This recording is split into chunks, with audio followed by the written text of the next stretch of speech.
한국의 2명의 청년이 일본군 위안부 피해자 할머니들의 여성 인권 회복과 함께 일본 정부의 진심 어린 사과와 보상을 요구하기 위한 미국 자전거 횡단 프로젝트를 위해 LA에 도착했습니다. 앞으로 한국 여권을 분실할 경우 그 즉시 효력이 중지됩니다. 백악관과 연준이 상반된 경제성장 전망치를 내놓아 불확실성을 가중시키고 있습니다. 미국과 중국은 외교 국방장관이 참석한 워싱턴 외교안보대화에서 북한 문제를 최우선으로 다루고 양국이 합의한 대북 경고를 다시 한번 보냈습니다. 시청자 여러분 안녕하십니까? 6월 21일 수요일 RK9 뉴스 시작합니다. 첫 번째 소식입니다. 한국의 2명의 청년이 일본군 위안부 피해자 할머니들의 여성 인권 회복과 함께 일본 정부의 진심 어린 사과와 보상을 요구받기 위한 미국 자전거 횡단 프로젝트를 위해 LA에 도착했습니다. 이들은 앞으로 뉴욕까지 총 80일 동안의 긴 여정을 통해 올바른 역사 세우기에 나섭니다. 조한규 기자가 취재했습니다. 일본군 위안부 피해자 할머니들과 전 세계 여성 인권 회복을 위해 80일 장정의 미국 자전거 횡단에 나선 하주영, 조용주 두 청년. 이 두 청년이 오늘 LA 다운타운에 위치한 일본 대사관 앞에서 LA 나비, 가주 한미 포럼, 여성 3.1 동지회 등 여성 인권 단체들과 함께 일본군 위안부 문제에 대한 진정 어린 사과와 법적 배상을 요구했습니다. 일본 정부는 일본군 위안부 범죄의 진상을 규명하고 공식 사죄하라! 사죄하라! 사죄하라! 사죄하라! 이들은 일본군 위안부 범죄 사실을 인정하고 진상을 규명할 것과 국회 결의 사죄와 법적 배상, 그리고 역사 교과서에 이 사실을 기록하고 위령탑과 사료관을 건립하고 책임자를 처벌할 것 등의 7가지 사항을 강력히 촉구했습니다. 저희는 위안부 문제를 알리는 수단으로 자전거를 선택했는데요. 그것은 바로 가장 인간적이고 순수한 마음으로 할머니들을 돕고 싶다는 마음이었습니다.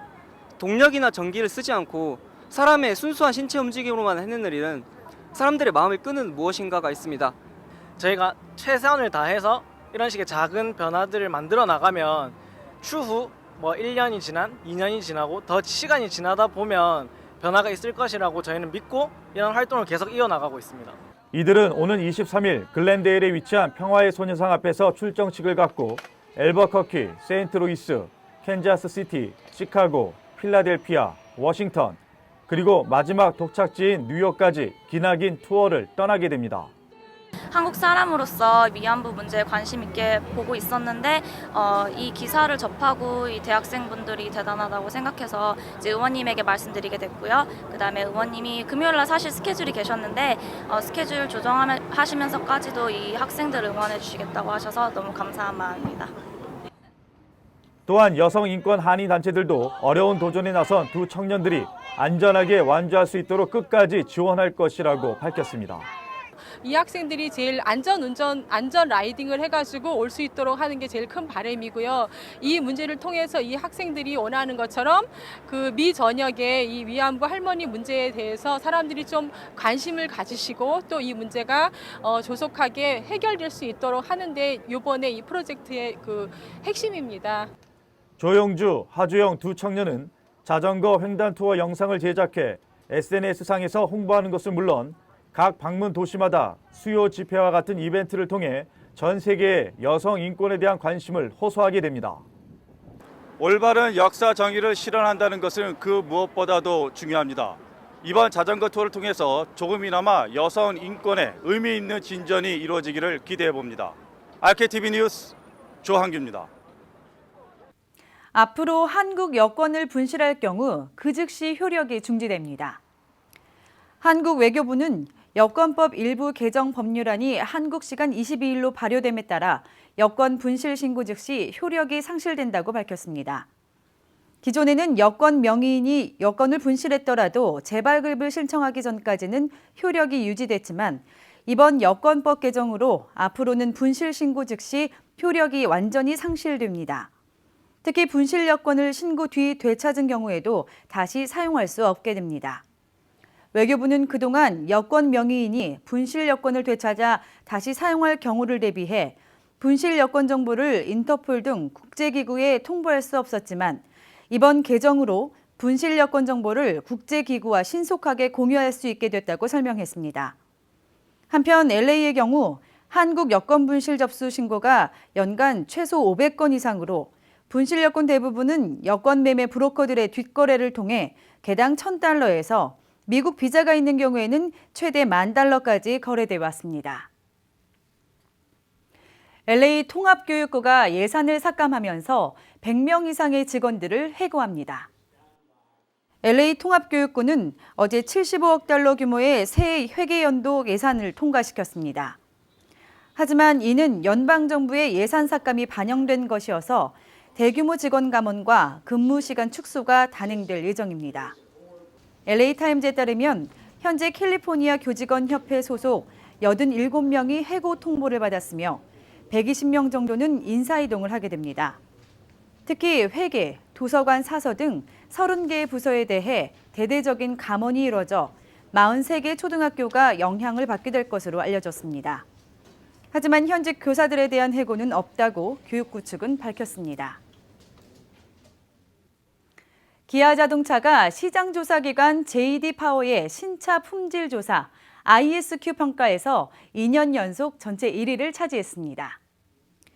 오늘 기아자동차 미국 판매법인에 따르면 기아차는 지난해보다 11포인트가 개선된 총 72점으로 1위를 기록했습니다.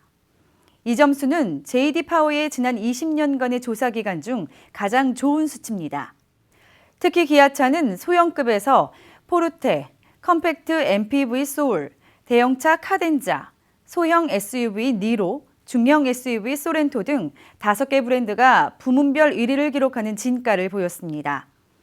기아차는 닛산, 도요타, 렉서스 등 일본 브랜드를 모두 앞선 것으로 나타났습니다. IQS는 출시 90일 이내에 신차 100대를 대상으로 품질 결함 건수를 지수화한 것으로 점수가 낮을수록 좋은 품질을 의미하게 됩니다. LA 한국문화원에 2018 평창 동계올림픽 홍보관이 설치됩니다. LA 한국문화원에 따르면 LA 홍보관은 내년 평창 동계올림픽을 앞두고 강원도 평창의 인지도를 높이고 사전 올림픽 붐 조성을 위한 것입니다. 4개의 존으로 구성된 평창올림픽 LA 홍보관은 오는 24일 개관해 평창 팬올림픽이 끝나는 2018년 3월 18일까지 운영됩니다. 홍보관에는 꿈을 향한 3번의 도전을 그린 유치 기록 영상과 평창 홍보 동영상이 담긴 영상존, 평창 마스코트인 수호랑, 밤다비와 기념 촬영을 할 수 있는 포토존이 들어섭니다. 스키점프 VR, 가상현실 콘텐츠와 평창의 아름다운 모습을 가상현실 헤드셋을 통해 체험할 수 있는 가상현실 체험존, 인기 빙상 종목 중 하나인 컬링을 체험해 볼 수 있는 컬링 체험존도 마련됩니다. LA 한국문화원은 홍보관 개막식과 함께 올림픽 홍보와 성공적 개최를 위한 평창 동계올림픽 미주동포 후원회 발대식도 열 예정입니다. 2015년부터 현금 관리 서비스 스마트 세이프를 운영하고 있는 뱅크 오브 호프가 스마트 세이프 마크를 새롭게 제작해 고객들의 점포에 스티커를 부착하는 등 본격적인 홍보에 나섰습니다. 스마트 세이프 서비스는 점포주들이 현금을 안전하게 관리할 수 있도록 돕는 것으로 고객들은 은행에 가지 않고도 점포 안에 비치되어 있는 스마트 세이프 금고를 통해 본인의 은행 계좌에 현금을 입금시킬 수 있습니다. 금고에 장착된 센서가 캐시의 종류와 수량을 인식해 온라인 뱅킹을 통해 본인의 계좌에 자동 입금됩니다. 일단 스마트 세이프 금고 안에 들어간 현금은 운반을 담당하는 무장 보안관들만 접촉이 가능하며 직원뿐 아니라 점포주도 물리적인 인출이 불가능합니다. 뱅크 오브 호프의 김규성 전무는 스마트 세이프 마크가 부착된 점포는 현금 관리 보안이 철저히 이뤄지고 있는 점포로 인식되길 바란다며 이번 서비스 확대가 비즈니스 현장에서 현금 관리에 어려움을 겪고 있는 한인 고객들의 비즈니스 운영에 도움이 되길 기대한다고 밝혔습니다. 스마트 세이프 서비스를 이용할 경우 안전한 현금 입금뿐만 아니라 위조 지폐 여부 판단, 내부 직원 도난 방지, 2개 이상 점포의 현금 관리 일원화, 현금의 당일 크레딧 전환 등 장점이 있다고 은행 측은 강조했습니다. RK9 뉴스 잠시 후에 계속됩니다. 백악관과 연준이 상반된 경제 성장 전망치를 내놓아 불확실성을 가중시키고 있습니다. 특히 트럼프 백악관은 내후년이면 3% 성장을 달성할 것이라고 호언하고 있는 반면 연준은 반대로 2% 아래로 둔화될 것이라고 경고하고 있습니다. 워싱턴에서 한면택 특파원의 보도입니다. 트럼프 행정부와 미국 중앙은행인 연방준비제도가 향후 미국 경제 전망을 놓고 상반된 추산치를 내놓아 혼란과 불안이 커지고 있습니다. 전반적인 경제 성장을 보여주는 GDP, 국내 총생산 성장률 전망치를 보면 2017년 올해는 연준이 2.2%, 백악관이 2.3%로 비슷한 수준을 보이고 있습니다. 그러나 내년부터는 정반대 예측을 하고 있습니다. 연준은 내년에는 2.1% 성장으로 둔화되고 2019년에는 1.9%로 2% 아래로 다시 떨어질 것으로 경고했습니다. 반면 백악관은 내년 경제 성장률이 2.5%로 속도를 내기 시작해 2019년에는 2.8% 그리고 2020년에는 마침내 3%를 돌파할 것이라고 내다봤습니다. 더욱이 트럼프 백악관은 2020년부터 2027년까지 무려 8년간이나 매년 3%대 경제 성장을 지속해 장기 호황을 누릴 것이라고 강조했습니다. 예배 트럼프 행정부가 최우선시하고 있는 일자리 증가, 실업률 전망에서는 의외로 백악관이 연준보다 저조한 고용 성적을 예상하고 있습니다. 실업률의 경우 올해는 연준이 4.3%, 백악관은 4.5%로 잡았고 내년에는 연준 4.2%, 백악관 4.4%, 그리고 2019년에는 연준이 4.2%로 유지하는 반면 백악관은 4.7%로 다시 높아질 것으로 내다봤습니다. 기준금리를 연속 올리고 있는 연준은 연말 금리가 올해는 1.4%, 내년 말에는 2.1%, 후년에는 2.9%로 거의 정상을 되찾을 것으로 예고했습니다. 예배 백악관은 올 연말 0.8%, 내년 말 1.5%, 후년 말 2.1%로 잡아 이미 저금리 희망이 깨지고 있음을 보여주고 있습니다. 경제 분석가들은 올 1분기 경제 성장률이 1.2%에 그친 것으로 볼 때 트럼프 백악관이 후년에 2.8%까지 올라가고 2020년부터 무려 8년간이나 3%대 고성장을 예상한 것은 너무 장밋빛 시나리오라고 지적하고 있습니다. 지금까지 워싱턴에서 RKTV 뉴스 한면택입니다. 미국과 중국은 외교 국방장관이 참석한 워싱턴 외교안보대화에서 북한 문제를 최우선으로 다루고 양국이 합의한 대북 경고를 다시 한번 보냈습니다. 미국의 렉스 틸러슨 국무장관과 제임스 매티스 국방장관, 중국의 양제츠 외교 담당 국무위원, 팡펑후이 인민해방군 총참모장은 오늘 워싱턴 DC 국무회 청사에서 외교 안보 대화를 갖고 북핵 문제와 남중국해 등 양국 간 현안들을 논의했습니다. 이번 회의에서 미국은 중국에게 지역의 긴장 고도를 막기 위해 북한에 대한 훨씬 큰 경제적, 외교적 압박을 가할 것을 요구한 것으로 틸러슨 장관은 밝혔습니다. We reiterated to China that they have a diplomatic responsibility to exert much greater economic and diplomatic pressure on the regime if they want to prevent further escalation in the region. Whether it is money laundering, extorting Korean expatriates, or malicious cyber activity, North Korea has engaged in a number of criminal enterprises that help fund its weapons programs. 특히 미국과 중국은 양국 기업들이 유엔 제지 대상인 북한 기업들과는 사업을 하지 못하도록 금지하도록 합의했다고 틸러슨 국무장관은 강조했습니다. 또한 미중 양국은 우선 북한 핵 문제와 관련해 완벽하고도 검증할 수 있고 되돌릴 수 없는 한반도 비핵화를 지속 추구하기로 했다고 합의했습니다. 미중 양국은 이를 위해 북한이 불법적인 핵무기 프로그램과 탄도미사일 시험 발사를 중단할 것을 공동 촉구했다고 렉스 틸러슨 국무장관이 밝혔습니다. 조지아 6지역과 사우스캐롤라이나 5지역에서 진행된 연방 하원의원 보궐선거에서 공화당이 모두 승리했습니다. 뉴욕타임즈와 LP통신 등에 따르면 조지아 6지역에서는 공화당 캐럴 핸들 후보가 51.9%의 득표로 민주당 존 오소프 후보를 누르고 하원 의원에 당선됐습니다. 보수 성향이 강한 조지아 6지역은 뉴트 깅리치 전 연방 하원의장이 1979년 당선된 이래 40년 가까이 공화당이 차지해왔습니다. 조지아주에서 첫 여성 공화당 의원이 된 핸들은 트럼프를 연호하는 지지자들에게 미국 대통령에게 특별한 감사를 전한다고 당선 소감을 밝혔습니다. 같은 날 치러진 사우스캐롤라이나 5지역 보궐선거에서도 공화당 랠프 노먼 후보가 51.1%로 민주당 아치 파넬 후보를 꺾었습니다. 부동산 개발업자 출신으로 트럼프 대통령을 공개 지지해온 노먼 당선자는 AP통신에서 트럼프 대통령과 워싱턴에서 일할 수 있기를 고대한다고 밝혔습니다.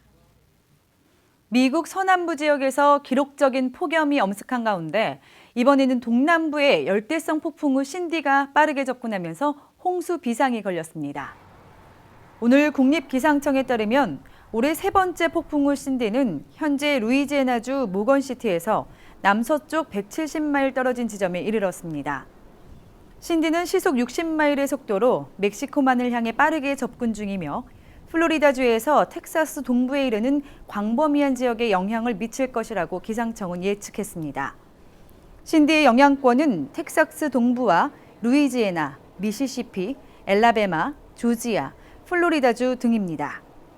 기상청은 루이지애나 남서부로부터 플로리다 팬핸들 지역에서는 오늘 24일까지 폭우가 쏟아질 것으로 예상된다고 밝혔습니다. 이에 동남부주들은 비상사태를 선포하고 향후 기상 상황에 대한 만반의 준비 태세에 돌입했습니다. 공화당 하원 원내 총무인 스티브 스컬리스 의원에게 총기를 난사한 제임스 호즈킨스의 개인 물품 저장 락커에서 실탄 200여 발과 연방 의원들의 이름이 적힌 명단이 발견됐다고 FBI가 오늘 밝혔습니다. 워싱턴 포스트에 따르면 FBI 워싱턴 지부 범죄수사팀의 티모시 슬레이터 수사관은 오늘 기자회견에서 총격 사건 수사 상황을 설명하면서 이런 사실을 공개했습니다. 슬레이터 수사관은 일리노이주 벨레빌 출신인 호즈킨슨이 총격 현장인 버지니아주 알렉산드리아 야구장 인근에 개인 락커를 갖고 있으며 범행 당일을 포함해 매일 이곳을 찾았다고 설명했습니다. 그는 연방 의원 6명의 이름이 적힌 명단과 관련해서는 저격 리스트라는 규정을 짓지는 않겠다고 밝혔습니다. 슬레이터 수사관은 호즈킨슨이 왜 고향인 일리노이에서 버지니아까지 와 범행을 저질렀는지 등 구체적인 동기는 아직 확실하지 않다고 덧붙였습니다. 잠시 후에는 이슈 포커스가 이어집니다.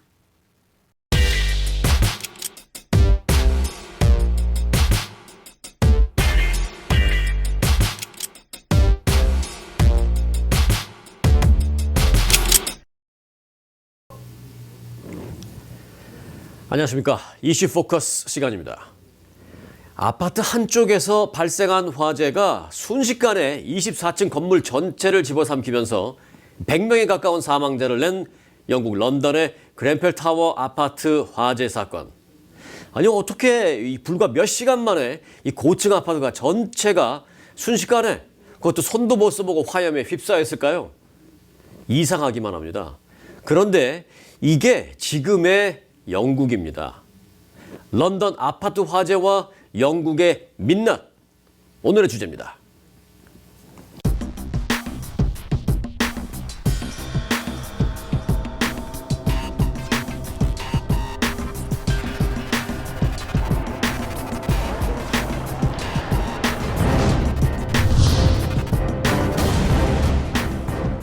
네, 이 자리 주영석 기자 함께했습니다. 안녕하십니까? 안녕하십니까? 네, 뭐 이 화재 사건 우리가 뭐 라디오 코리아 뉴스를 통해서도 여러 차례 보도해드렸고 또 이 RK9 뉴스를 통해서도 보도를 해드렸기 때문에 다들 아시겠습니다만은 그렇습니다. 이 그ren펠 타워 화재 사건 이 엄청나게 많은 인명 피해를 내지 않았습니까? 간단하게 좀 개요를 짚고 다시 넘어가죠. 예, 그렇습니다. 포인트만 집어드릴 텐데요. 이 그ren펠 타워가 1974년에 지어진 네. 그런 공공임대 아파트입니다. 그래서 벌써 43년이 된 오래됐네요. 굉장히 오래된 아파트고요. 그래서 2년 전에 이 리모델링이 실시가 됐습니다. 그래서 한 2년 동안 리모델링 해가지고 외벽이라든가 이런 데 손을 봤는데 문제는 외벽에 뭐 알루미늄을 대고 하면서 손을 봤는데 그 알루미늄 같은 것이 최저가.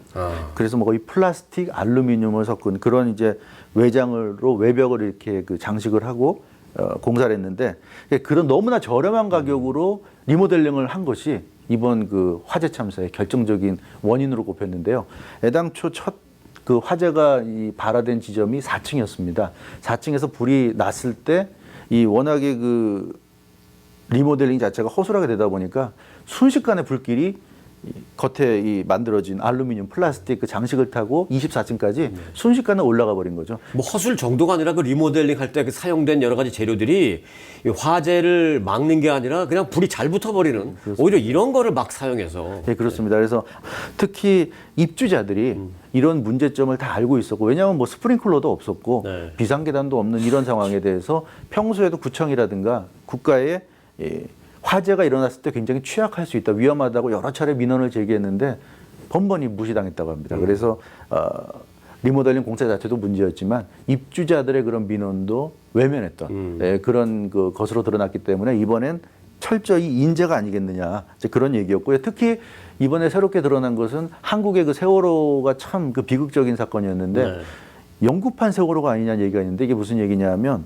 리모델링을 하면서 화재 대응에 강화됐다 이런 얘기를 관리회사가 내놨는데 이게 무슨 얘기냐면 리모델링 하면서 이 문을 꼭 닫고 있으면 이 문에 그 화재를 불이 안 들어온다? 안 들어오는 네. 문이 그 화재를 견디는 능력이 강화돼서 한 30분은 버틸 수 있다. 그럼 불이 나더라도 소방차들이 30분보다 훨씬 안에 도착하니까 그냥 쓸데없이 밖에 나오지 말고 문 닫아 걸고 그냥 안에만 있으면 산다. 이렇게 얘기했는데 실제로 그 화재가 발생했을 때 그 안에 있으라는 식의 지시가 막 갔다고 해요. 그렇습니다. 세월호하고 똑같은 상황이 벌어진 거죠. 거기서도. 그렇습니다. 세월호도 침몰할 때 그 안에 있으라고 해서 그 얘기를 지키던 사람들은 다 물 속에 잠겼고요. 희생됐죠. 네. 그 얘기를 듣고도 뛰쳐나온 사람들이 구조가 됐는데 생존했는데 이 런던 화재에서도 마찬가지입니다.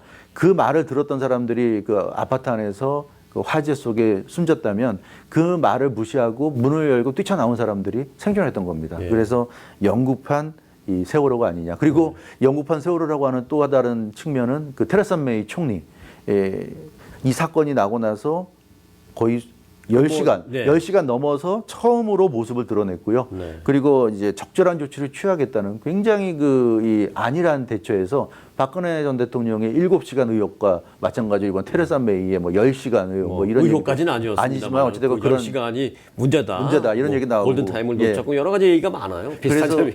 예, 서구 사회 최고의 선진국 중에 하나라는 영국이 이런 정도라는 게 참 놀랍다 하는 네. 그런 반응을 전 세계에서 많이 좀 나왔습니다. 그런데 이제 지금부터 우리가 나눌 얘기를 들어보면 많은 분들이 놀라운 게 아니라 아 그럴 수밖에 없구나 공감하실 겁니다. 자, 첫 번째 네. 영국의 그 부동산 시장상 이런 아파트가 탄생할 수밖에 없었다는 얘기도 있죠. 맞습니다. 영국이 그러니까 그 수요에 비해서 공급이 굉장히 부족했습니다. 그러니까 사람들은 많이 사는데 그 사람들이 다 살 수 있는 그런 주거 공간이 굉장히 부족했고요. 이제 그러다 보니까 당연히 이 부동산 가격이 천정부지로 뛸 수밖에 없었고 비싼 데는 뭐 엄청 비싸요. 비쌉니다. 또 그러다 보니까 영국의 부동산을 구입하면 돈을 버는구나 해서 투기 자본까지 들어옵니다. 맞습니다. 예. 그래서 어떤 현상이 벌어지냐면 실제로 살아야 되는 사람들, 거주해야 되는 사람들이 집을 못 구하고 그래서 투기 자본들이 부동산을 구입해서 가격만 올려놓는 네. 이런 그리고 어떤 영국의 부동산을 가보면요, 내 저택 굉장히 그렇죠. 비싼 네, 저택인데 뭐 중국이든 이런 데서 그냥 사놓고 값이 맞습니다. 오르길 기다리면서 아무도 안 살아요 그 안에는 아무도 안 살아요. 그러면서 실제적으로 저소득층이나 서민은 밀려나는 거죠. 맞습니다. 이런 대로. 네. 그래서 참 그 영국 런던이 부동산과 관련해서는 최악의 그런 모습을 보였고요. 그러다 보니까 평균 집값이 런던 같은 경우 120만 파운드인데 이게 그 달러화로 하면 한 150만 달러. 네. 굉장히 그 높은 수준이고 주민들 평균 수입의 30배에 달한다고 합니다. 그러니까 이 일반 주민들이 도저히 감당하기 어려운 정도의 부동산 시세를 나타내고 있는데 이러다 보니까 서민들은 계속 밀려나면서 이런 아파트로 갈 수밖에 그렇습니다. 없죠. 그랜펠 타워 같이 네. 그 문제가 많은 그런 그 아파트로 갈 수밖에 없고 이런 아파트는 건설을 하더라도 많은 돈을 벌 수가 없다 마구잡이로 보니까 그냥 마구잡이로 싼 재료로 가장 싼 재료로 하다 보니까 네. 이런 그 비극이 일어났다. 네. 네, 그것이 이제 이번 그 화재 사고의 이면에 숨어 있는 모습이다 이렇게 자, 말씀드립니다. 그리고 공감할 수 있는 네. 두 번째 질문입니다. 그런 영국의 이런 부동산 시장이 어떤 저소득층이나 서민의 어떤 정책 이런 것과 상관없이 무시하면서 어떤 부동산 시장이 완전 너무 민영화돼 버려서 꼭 부동산 시장뿐만 아니라 네. 그것이 낳은 부작용이다 이런 얘기도 있습니다. 맞습니다. 이 뭐 영국도 서구 자본주의를 대표하는 국가 중에 하나고요. 그래서 민영화가 뭐 광범위하게 이루어졌습니다. 그렇지만 사실 일반 그 주민들, 뭐 국민들, 서민들, 시민들 이런 그 사람들과 관련해서 아주 기본적인 것들은 민영화해서 안 될 부분도 있거든요. 네. 국가라면 당연히 보호해줘야 되는 것. 받을 수밖에 없는 그런 분들은 나라가 좀 보호를 해야 되는데 그렇죠. 근데 완전 민영화를 해버리면 맞습니다. 그런 게 이제 공공복지 같은 것인데 그런 것까지 민영화를 해버리니까 완전히 그 사각지대로 서민들이 밀려날 수밖에 없는데 대표적으로 이런 서민주택, 이 서민주택이 당초에는 이 사적 소유가 금지됐었습니다. 네. 서민들을 위한 주택이기 때문에 국가가 해줘야 된다. 그런데 이제 너무나 유명한 잘 아시는 마가렛 대처 그 전 총리가 1980년대 주택법을 개정하면서 민영화할 수 있는 그런 길을 열어놨고요.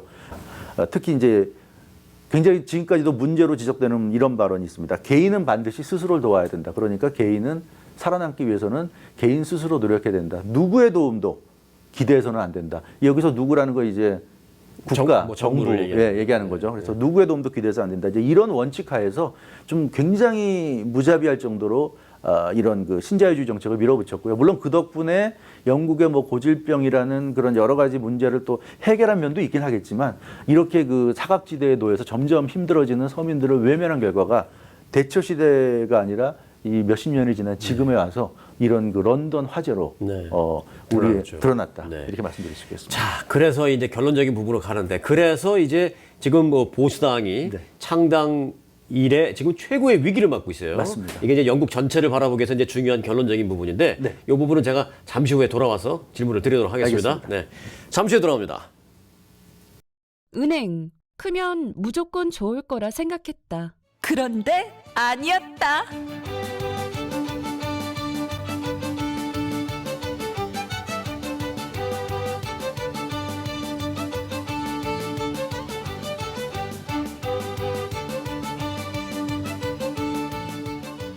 CBB 은행은 오직 여러분의 만족만을 생각합니다. CBB Bank, member FDIC. 네, 다시 돌아왔습니다. 자, 주영석 기자. 앞서 우리가 그 런던 아파트 화재 사건 개요서부터 여러 가지 이제 그 배경을 좀 설명을 드렸는데 그래서 이제 많은 분들이 그런 끔찍한 참사가 발생할 수밖에 없는 어떤 구조적인 이유가 있구나. 그래서 인재라고 부르는구나. 라고 생각들 하실 거예요. 그래서 영국의 지금 보수당이 창당 이래 최대의 위기를 맞고 있는 거 아닙니까? 맞습니다.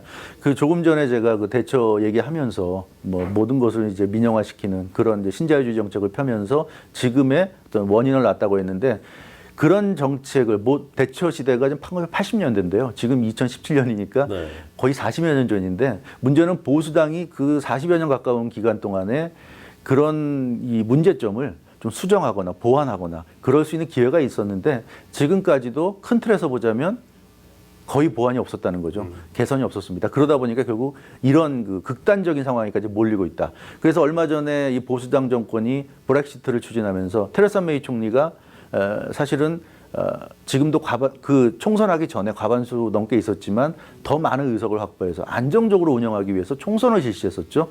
자신이 있었겠지만 오히려 결과는 반대였습니다.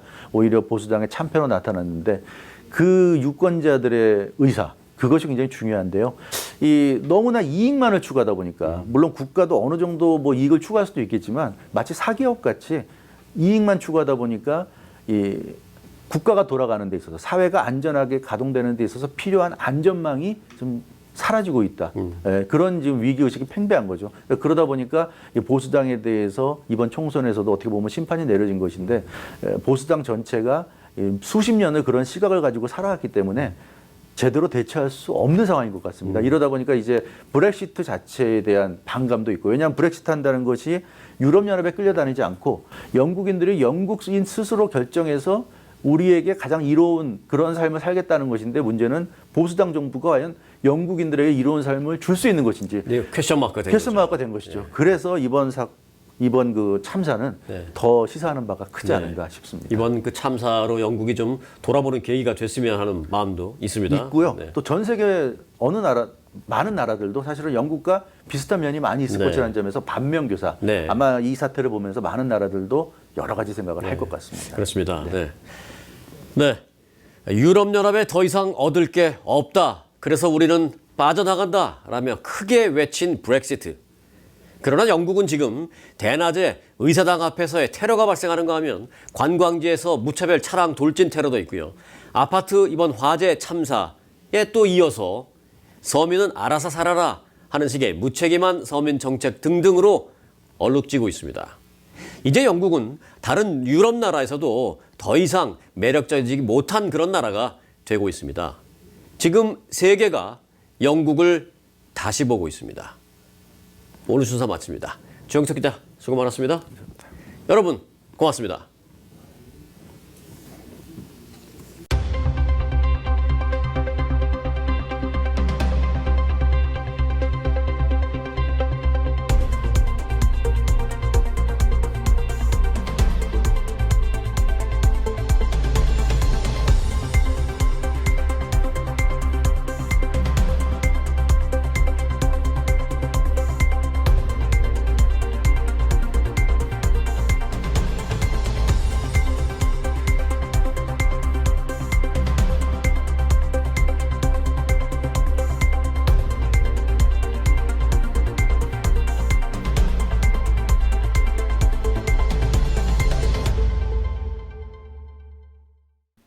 RK9 뉴스 오늘 여기서 마칩니다. 시청해주신 여러분 고맙습니다.